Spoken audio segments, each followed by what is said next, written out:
Jacob. Hello, how are you? Ex-Muslim Uh, Jacob. Hello there. Jacob's not my real name, by the way. Yeah. I'll call you Jacob, or do you want me to call you Yeah, something else? that's fine. But No, let me correct Jacob's fine. your name 1 second.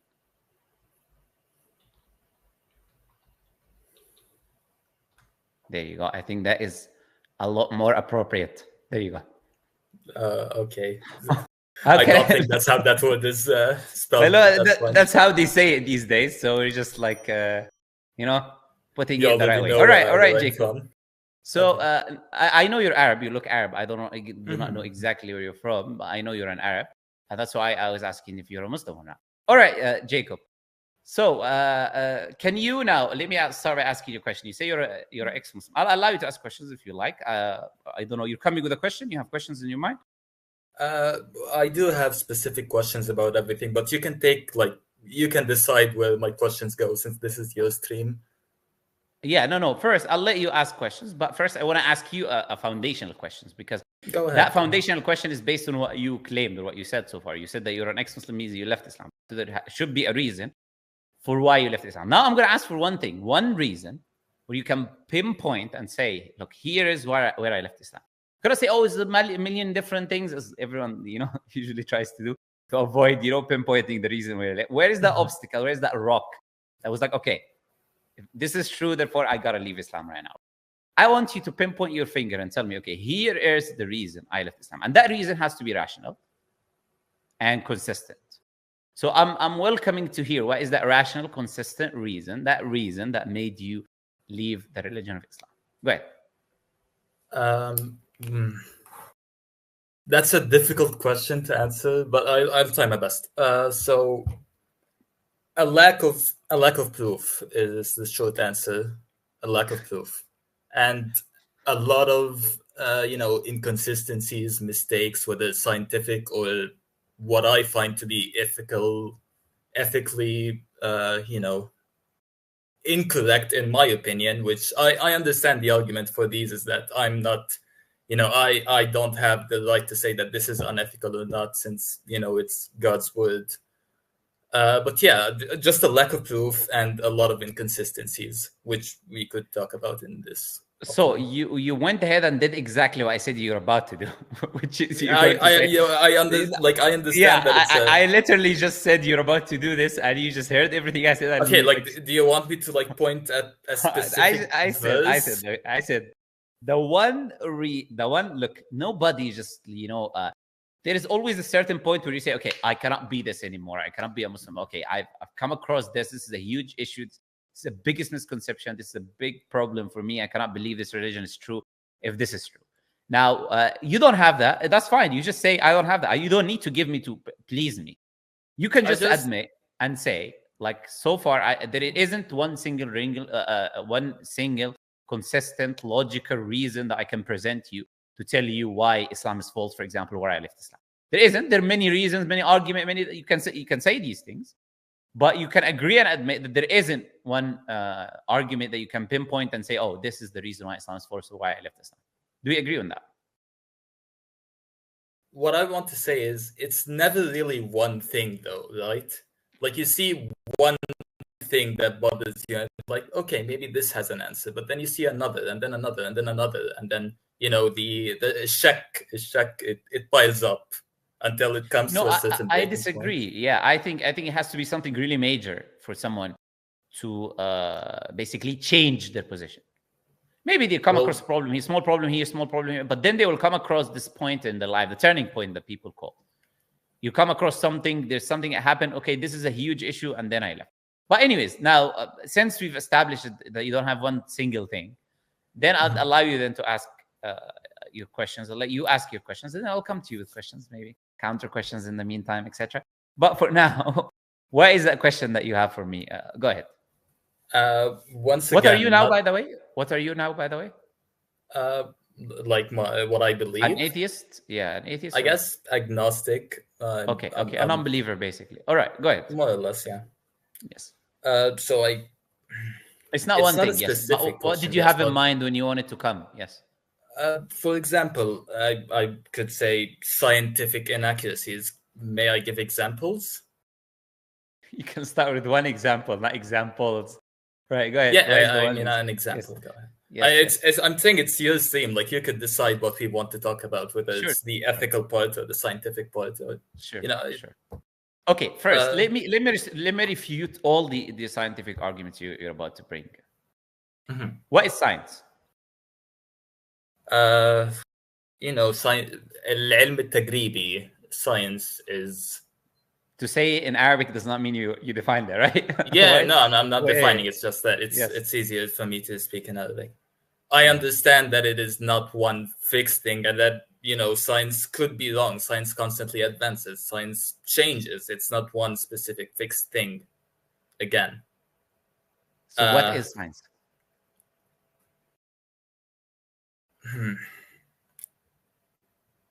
I can't give you a definition. You could give you a definition. Okay, so let's agree first.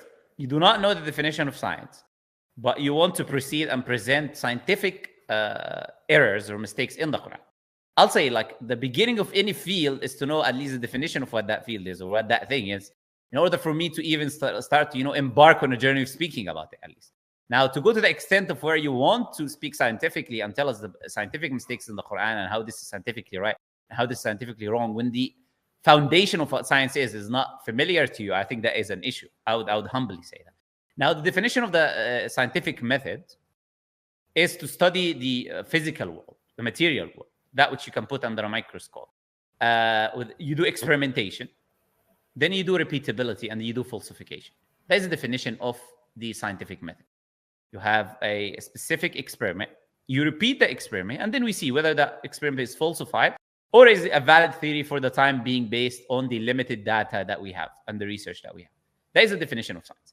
Now, something like this, which is by definition limited, meaning it does not bring you to absolute proof, absolute truth, absolute reality, it doesn't lead you to that. All it leads you to is the best conclusion at the time based on the data that we have. That's why you had, like, for example, Thomas Kuhn writing the very famous book called Paradigm Shift, where he talks about the huge changes in science, the things that people believe to be, everything, and then it changes, like Newtonian physics, Einsteinian physics, the static state theory, and the Big Bang theory. These were things that people believed were absolute. When you're learning it in your book in the 1900s, you thought this was the universe. You thought this was reality. You thought this was the truth. But these major shifts and paradigms happens in science because science is an experimental thing that changes and adapts based on the new set of data information that you possess as a human being. And it is limited due to the fact that you are limited as a human being. So it's a limited tool. Now, from an Islamic perspective, the Quran is an absolute thing. It's an absolute truth. It's an absolute speech of God. Whatever you're going to present that is scientific, when you say scientific, you mean the information that we have today scientifically. That's what you mean by scientific. Today, we believe X, Y, and Z. Now, whatever that is, what we believe today that you can present cannot be, put against something which is absolutely true, because they don't have the same epistemological value, knowledge value, essentially. You don't have the same something here. Knowledge. You will come after I just finished this sentence. Go ahead. So we have the Quran, which is absolutely true, absolute reality. So whatever the Quran says is absolutely true. It does not change. It cannot change. Science, subject to change, limited, based on a limited method. We cannot use something limited to say that something absolute is incorrect. And a very simple example for that, before I end. For instance, you had the sun, and the sun was static, did not have an orbit. That was a belief that we held 50 years ago. It was being taught in universities. It's being taught in books, and everyone believed that was the case. The Quran said that the sun has an orbit, it's moving. And that was wrong that time. So you, Jacob, if I were to bring you, 50 years ago, and we had this conversation, you say, oh, I have a scientific error. Look, the Quran is saying the sun is moving. That's what you would be saying. But you will be incorrect because our belief that time was incorrect. And what the Quran was saying was accurate and was correct. So therefore, I'm saying whatever you're going to present scientifically based on that is flawed. And it's not an argument that can be used against Islam. Now, what did you want to say? What I was going to say is, you said that, Islam or the Quran or what, is the absolute truth. The thing is, I did not find, I did not have enough confirmation that it is the absolute truth, and therefore I could not, what's the word? I could not compromise my, what I know, like simple facts. Like I'm not saying, when I say scientific errors, for the most part, I'm not talking about, the geocentric views, the non-geocentric views of, like when people talk about that in the Quran, it shows that it's written as if, it's written upon a geocentric belief. When people say that, whether it's true or not, I'm not saying it's true, whether it's not true. I'm talking about like more basic things, but that's not the issue here. You're saying that the Quran is, no, it's not. I think no, that is fair enough what you're saying, but that's a different argument. Now we need to first establish whether it is or not, and then have a consideration, of whether we want to look at what science says today or doesn't say today. So that's the more foundational reason and argument for me to say. No, I agree. Yeah. So if the Quran is true, that whole lesson or arguments that you have is not important anymore. It's not necessary. You can throw it in the bin if the Quran is true. Yeah. Okay. If there is proof that the Quran is true, no matter what, then like questions don't matter. Then it could be just simply that, oh no, science is wrong in this part, and since the Quran is true. Yeah, and probably anyways, these arguments you have are wrong. They are either misrepresenting the Quran or Hadith, or they're misrepresenting science. And that we've established that many times on the channel. For instance, give one quick example. What do you have in mind? And anyways, we don't need to respond to it, but we want to see an example of what you would say. You said very basic things. يخرج من بين الصلب والترائب. Okay, that's what I thought. All right. So here he presents Surah Tariq, where Allah Azza wa Jal says, فلينظر الإنسان مما خلق من ماء دافق يخرج من بين الصلب والترائب. Now my question to you is, now you're Egyptian, I'm assuming, but let me ask you this question as someone who speaks Arabic. Mm-hmm. Sadly, most of the Arabs, they don't properly speak Arabic. But let me ask you, do you know what a dhamir is? Dhamir. Yes. A consciousness? No. All right, that's dhamir. You mean dhamir as in yes, from a language, like dhamir yes. or dhamir. Yes. Yeah. So what is a dhamir, for instance? Similar to a pronoun, like what a certain word is. يخرج. Then after it, you would have something there missing. What is it? The dhamir يخرج هو أو يخرج هي. Exactly. Excellent. So that which comes out there, now we need to identify what is that. But first, before I do any of that right now, before I will respond to the scientific thing, and then we'll move to whether Islam is true or not. And that's why I was telling you, I don't need to deal with these scientific things that you have, because they're mostly misrepresentation that you have. Misunderstandings of science or of what the Quran says. Now, my question to you is this. Where is the scientific error? Let's start with that. You make your argument, and then I'll show you why your argument is problematic. Go ahead. First of all, I'm not going by my interpretations. I've read the interpretations of Ibn Kathir and Qurtubi, and what is the argument? The argument is, the Quran is saying that, or what I assume the Quran is saying is semen comes or is formed or starts forming, or that semen is generally related to the backbone or to the chest, or whichever word صلب والترائب refers to. I know there's a lot of arguments on whether it's for the lady the tara'ib is between the chest or whatever. This area in general, the abdomen part, which we know it's not, or which it doesn't say abdomen part there. It says min bayni. What does min bayni means? I thought one of the tafasir was the tara'ib. No, what does min bayni? Min bayni. What does it mean? Between? Yes. So it's saying in between something. It's not saying in the tara'ib or in, you said in the abdominal area. I meant like... Yes. All right. So you're first, you said semen. And then you said abdominal area. Okay. So this argument itself is incorrect anyways. So now let's highlight why it's incorrect. First, what does the word for before we do, I'm sorry. Before we do. Yes. Can we agree that, the tafasir are saying this? No. The tafsir are not saying what you're saying. And whether the tafsir say what you're saying or not, we need to look at the text. What is the text saying? Okay? And the tafsir, as I said, are not saying the way you present. Now, first, let's start with, you said semen or sperm, you're referring to that. Where does the Quran, what's the word that the Quran uses for semen and sperm? There is a specific word. Do you know what that word is? Semen, mani. For sperm, for the sperm. Mani or mani, yeah. When it refers to the sperm or the semen, that fluid the human being is created from, specifically the semen or the sperm, Allah uses the word nutfa. Nutfa also, yeah. Nutfa specifically. So Allah Azza wa Jal, He says, and He says in many places about the nutfa, that this is where the human being is created from, right? So does Allah use the word nutfa in Surah Al-Tariq? I don't think so. Okay, why is the word used now? So first, you made an argument based on semen and sperm. But the verse in the Quran is not saying nutfa. So what is it saying? Ma'in mahin. No. Ma'in dafiq. يخرج Ma'in dafiq. دافق يخرج. Yeah, ma'in dafiq. I'm sorry, ma'in dafiq. Okay, yeah. so what does ma'in dafiq mean? I assumed it referred to the sperm, to the semen also. Or the semen. I'm not interested in assumptions, with all the respect. I'm just saying, what does it mean if we were to literally translate it? Flowing water, I guess. Gushing fluid. Gushing, okay. So dafiq is something which is gushing, gushes out. And water or ma there is going to be fluid. So we have a gushing fluid, right? So Allah Azza wa Jal says here, there is a gushing fluid. So that gushing fluid now comes out, yakhruju. That gushing fluid comes out. So the initiating process of that thing comes out from where? Between a sulb and a taraib. What is the meaning between of the words sulb and taraib?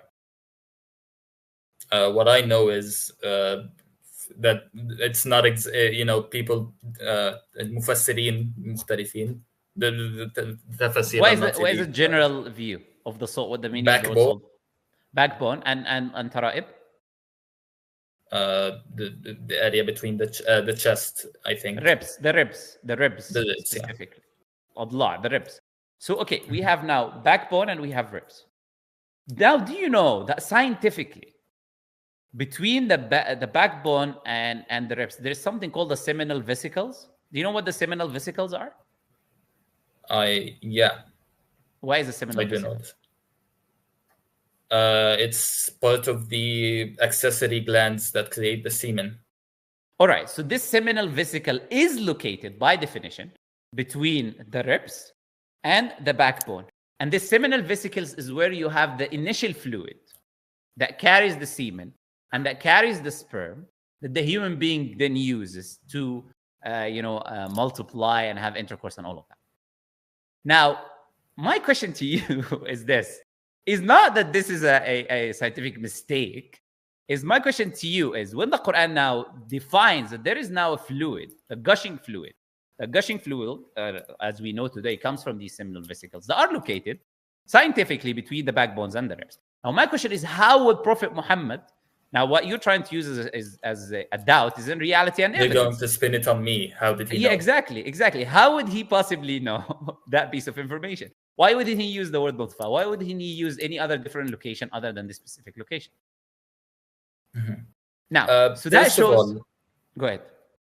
I was going to ask, the seminal vesicles, I did not think that they were between the ribs and the backbone. They are. In fact, you can just Google right now and put a picture and type seminal vesicles. I thought they were at the prostate. And have a look. Where exactly is it's located? You type it yourself, because I don't want to show these body parts. I'm pictures of like it is, because they're all explicit pictures. It is. Is it between the backbone? No. Is it between the backbone and the ribs or not? By definition, you can look. You'll see in the picture. You have the picture of the backbone, and you have a picture of the human being. Is it in between the two?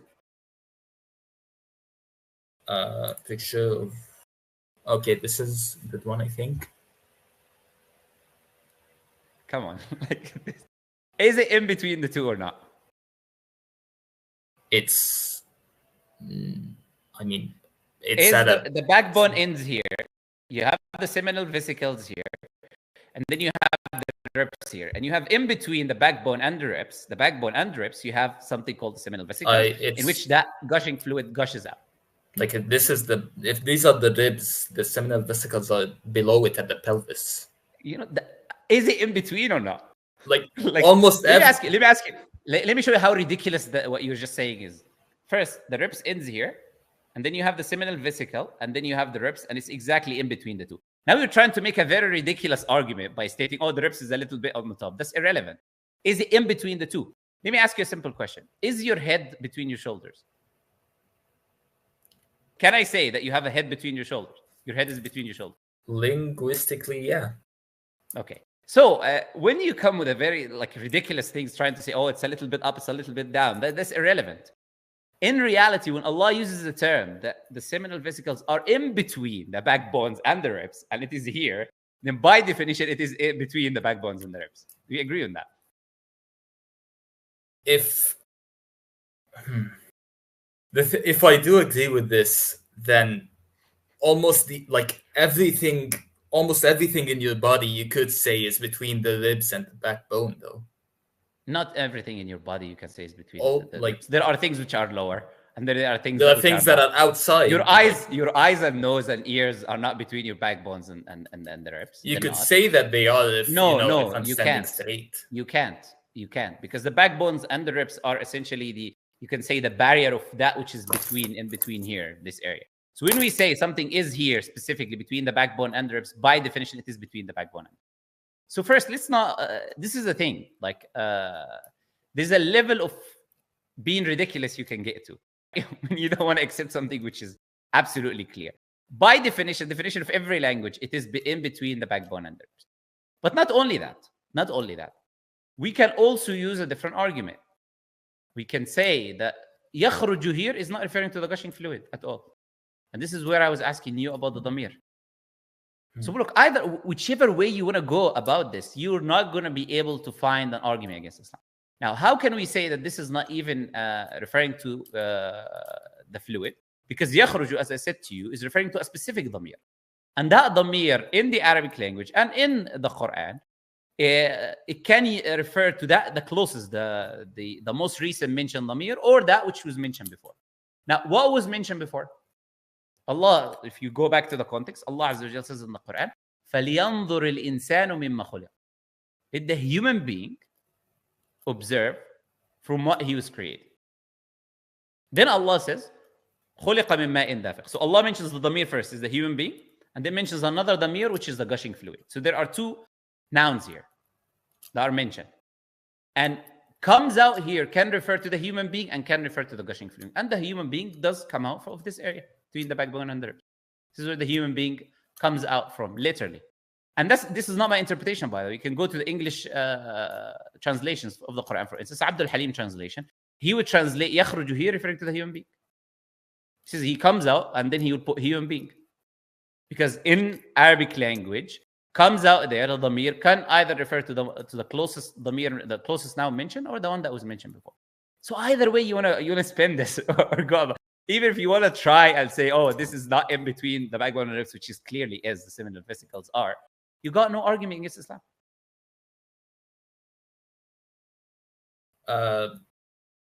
Is it my turn now? Yeah, of course. Go ahead.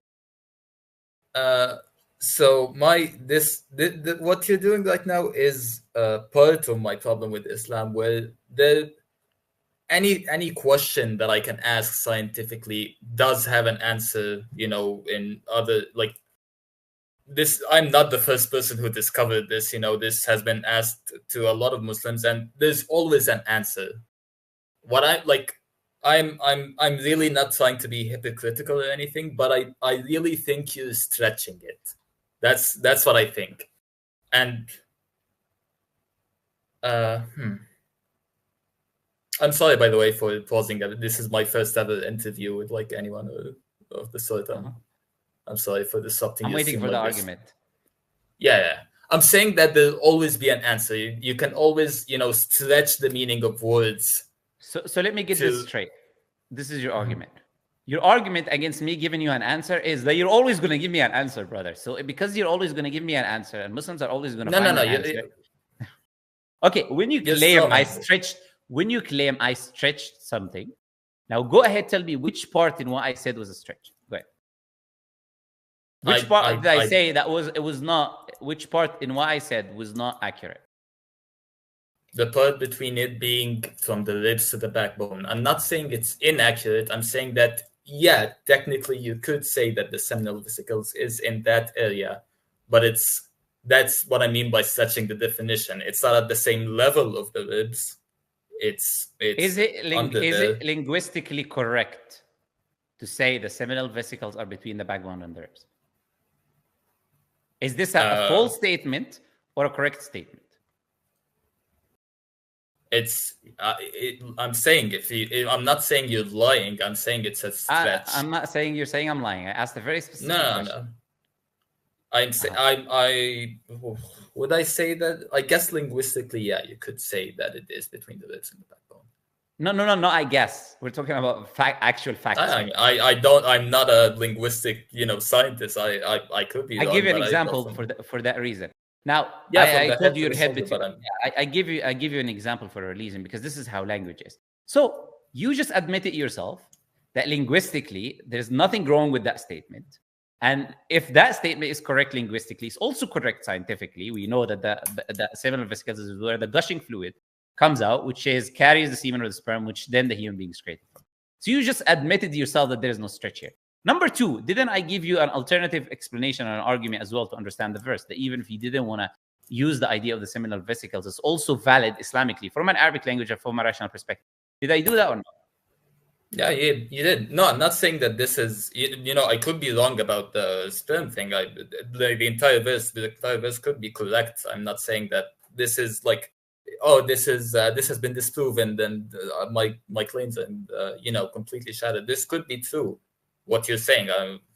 No. I'm not asking about could be, would be. I'm asking about realities. In reality, do the two arguments that I've presented refute that there is a problem scientifically in this verse here in any way, shape, or form? It is at the very least not specific. Like I think it could have been more specific than that. At the very least. Okay.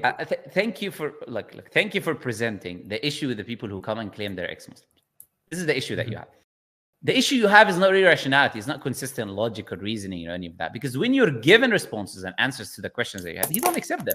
Even though they're outwardly clear, rational, 100% accurate, there's no issues. The statement you admitted yourself is 100% accurate. We said the human being, which would be completely accurate as well. If we were to take the interpretation that yakhruju there, al-dhamir is about the human being, it's not about the sperm. Both of them refute your argument about the sperm, and because it was not saying sperm anyways, refutes the argument that you're making, that there is a scientific issue. If anything, it mentions something scientifically that you need to explain. How is it mentioning that something is scientific? Yeah, I'm saying I'm agreeing with you. I'm not agreeing. I'm not saying that this is a scientific error. Now, this could be very well scientifically true.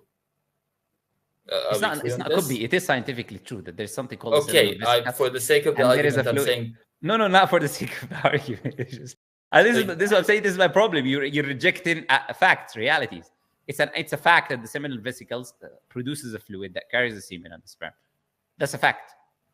It's a fact that they are in between the backbone and the ribs. This is a fact. None of this is, for the sake of the argument, you're accepting it.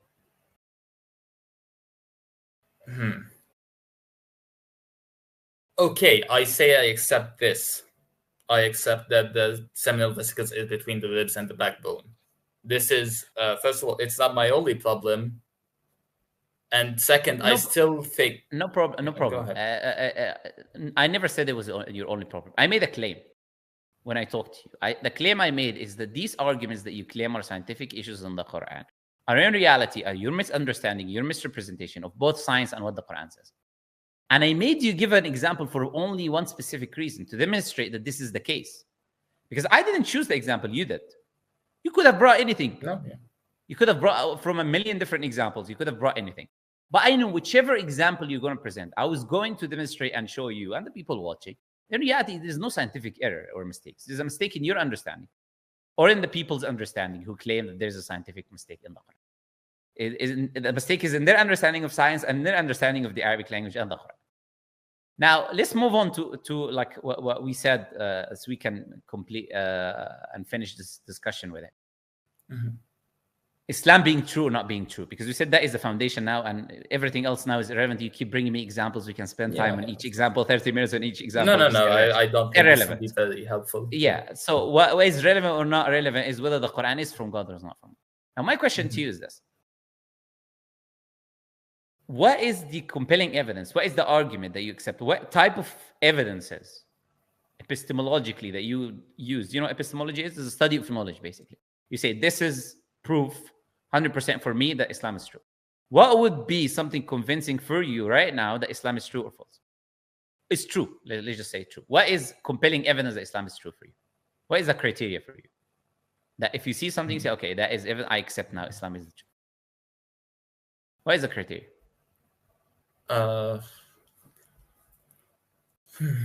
What is a criteria? I guess I don't have an answer for that. I'm not saying that there's no sort of proof that could convince me. I'm saying I guess I never thought about it. I guess, you know, what convinces you that Islam is the truth? Can I ask you this question? No, you can't. Because I asked you a question, then you returned my question to me. Like, it makes no sense, right? I know. I'm telling you that yes. I don't know. You know, maybe... But do you know why I'm asking you this question? I think I do, yeah. Tell me why. Because it's a very important question. Uh-huh. Why do you think I'm asking you this question? I think a lot of atheists of the sort, and you know, a lot of atheists and agnostics or whatever, that no sort of proof does convince them, that even if you bring up prophecies or, you know, scientific miracles, really accurate ones or whatever. Mm-hmm. So the reason I'm asking you for your credit, thank you for, I appreciate you and I appreciate your honesty there. So the reason I'm asking you to give me a criteria is because what people in your position always do, when you provide them an answer, oh, that's not enough, that's not sufficient. Oh, but there it could be this, it could be this, it could be that. So we say, okay, I'm not gonna spend time presenting you something until you tell me what is reasonable first. What is our evidences that you can say, okay, this is evidences why Islam is the truth. Now, you asked me, you ended up doing, because you don't have a criteria. As you said, you didn't even think. Yeah, I know. You didn't even think about it. And that is the issue. In order for me, if I want to determine whether something is from God or not from God, I need to first have a criteria for what it will be convincing for me, because I don't know you. You know yourself. You know what is convincing for you. You know what's not convincing. And go to a different person, give him an evidence.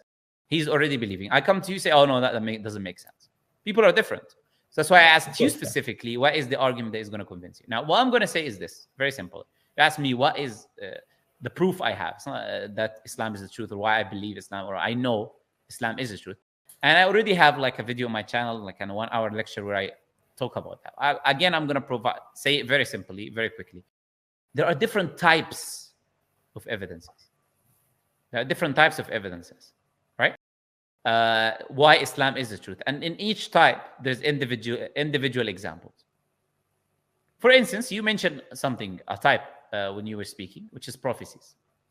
Prophecies of the future. That's one example. We know that human beings do not know absolute future. They do not know what is going to happen. They do not know that which is to come. We're bound by the time-space continuum that we live in the universe. We do not know everything that is going to come about or happen.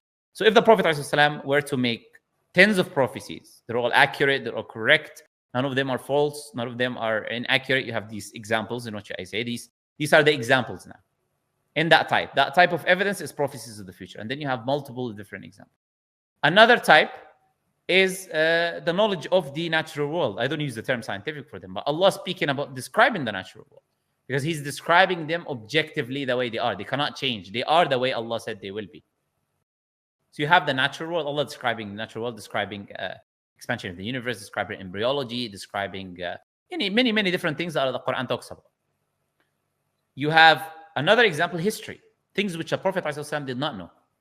Another type, things which the Prophet ﷺ did not know, things which it did not exist in the Torah or the Gospel or the previous scriptures. It was not information known in the civilizations in his time. For example, when the Quran talks about the ancient Egyptian beliefs, like Pharaoh claiming to be God, or ancient Mesopotamia, and we did not read hieroglyphics until we discovered the Rosetta Stone in 1799 or 1899, which is like 200-300 years ago. Couldn't even read hieroglyphics. So we couldn't read what the Egyptians believe. Even if you went to Egypt and you tried to study the pyramids, you'll not be able to understand. Another example, the life of the Prophet ﷺ himself. What would be the reasons, the motives for him to lie? If he wasn't saying the truth, you have to give me other explanations. Was he lying? Was he delusional? And the Prophet is far from any of these accusations. But we're saying you're going to have an alternative explanation. Why was he doing what was he doing? You'll have to provide us with a rational explanation. And lastly, for example, at least many things. The Quran for itself as an argument, its language. It's i'jaz. It's not being able to imitate it. No one is able to imitate or bring anything like it. Another example is the laws of the Quran, the Prophet ﷺ brings in the Quran and Hadith, the social laws, how to run the community, society, how to deal with finances, the punitive laws, all of these things that cannot come from that desert Bedouin Arabian, Prophet Muhammad ﷺ. Now, there's many other things. These are just the types. And when these types, there's many examples. So you're welcome to watch the video that I made to see specific examples. Now, all of these things prove without a shadow of a doubt that Prophet Muhammad ﷺ could not have been anything other than a prophet of God. Now, what I'm going to do is to ask you one question. If the Prophet ﷺ was not a true prophet and messenger of God, and we can end on this question, provide me an alternative rational explanation of how was he able to produce this information that I mentioned.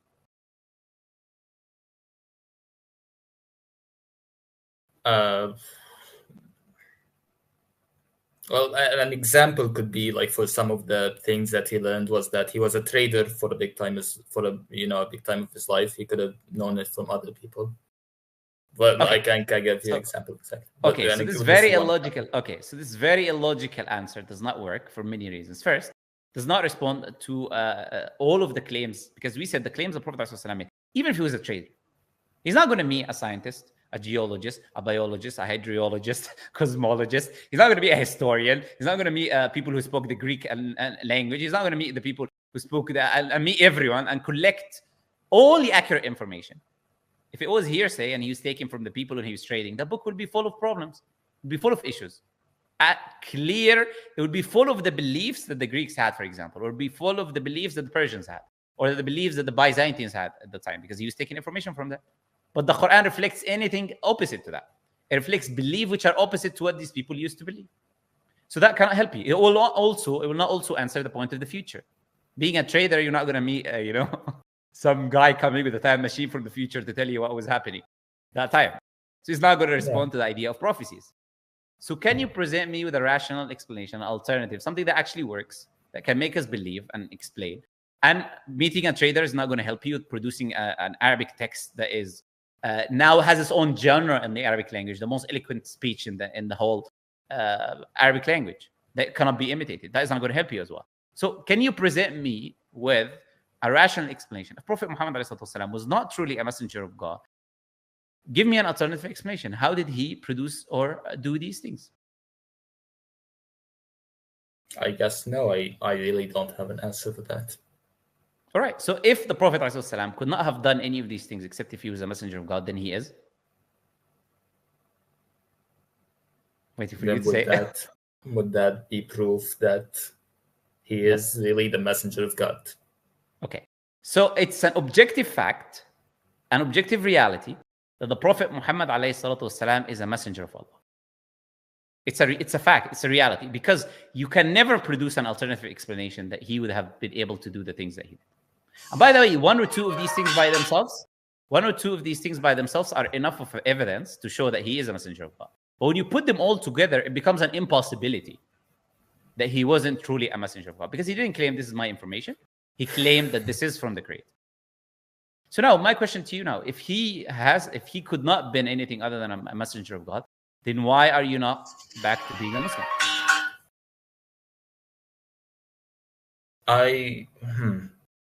First of all, I just want to say that my agnosticism isn't that strong. I just started like a few months ago researching this. I don't have all the info, which is why if you notice, I'm not really that educated in it. But yeah, I just haven't researched enough is my point. Okay, so what I've done right now is what I can do, which is to demonstrate the rationality behind first the claims that you have were not true, and that they were all now triumphed by the idea of presenting that Prophet Muhammad ﷺ was a messenger of God now, all of these scientific things that you brought, even though I would easily respond to each of them and give you a response why you're saying is incorrect anyways, from a scientific and from a linguistic point of view. But that is just spending time for no reason. We shatter the basis, the foundation, and then this is how we save our time. All right, I'll let you go. Anyways, thank you for this, by the way. Yeah, that's fine, no problem. Just consider what I said. I know if the Prophet ﷺ was a true messenger of God and you died in the state that you are in right now, there's only one place that you're going to go. And you know that very well. Because if you claim you grew up, we have no proof that you actually grew up in a Muslim community or society. We don't know. I could ask you questions and then you end up being a Coptic Christian or something else. We never know. Anyone can claim anything on the internet. But that's irrelevant. The truth is, if someone dies on that, Allah clearly says in the Quran that whoever turns away from his religion, khalas, his deeds is done. And no, this is in the hadith. Their deeds are gone in this life and the hereafter, and they will be in the hellfire. So I'll let you ponder and reflect on what we said today, and yeah, hopefully, inshallah, you will realize that there's no such thing of what you are saying, and that Islam is the truth for you to follow. All right, Jacob, again, call you that. Bye bye. I'll let you go now. See you.